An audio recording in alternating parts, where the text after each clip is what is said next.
by the way, we're sitting in this conference room because Kyle, who's one of the founders, was a bit shy about doing the interview in her office, or the conversation, because it doesn't really feel like an interview, because her office acts as a backup supply closet because of the donations. So in addition to the money that comes in, there are hospitals. I think you mentioned Baptist that pitched in a huge way with these cribs, right? Because Yes. the government, in their wisdom, decided that the type of cribs that Patches had, was no longer. Tell us a little bit about that story. I believe it was in 2011. The federal government put out a bill, or if that's the right wording, I'm not quite sure it is.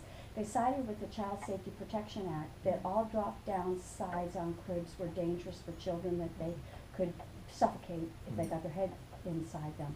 So you can't not buy a drop-down side crib anywhere. Toys R Us, Walmart, anywhere. They're no longer allowed in this country. And as a result of that decision, how many cribs did you have to literally throw away?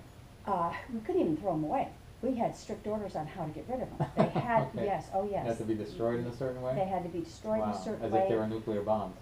Yeah, because if they left here and killed a child somehow, and it could be traced back to us, in trouble. But the bottom line is, Baptist Health purchased our cribs at $150,000. They're the Stryker Cubby pediatric cribs that they use in the hospital. We have sick children here, so when a child codes or a child needs care, these nurses and our respiratory team and everybody needs to be able to get to that child.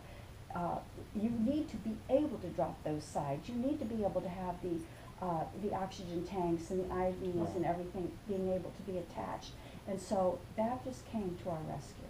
Amazing. It is amazing. And could you describe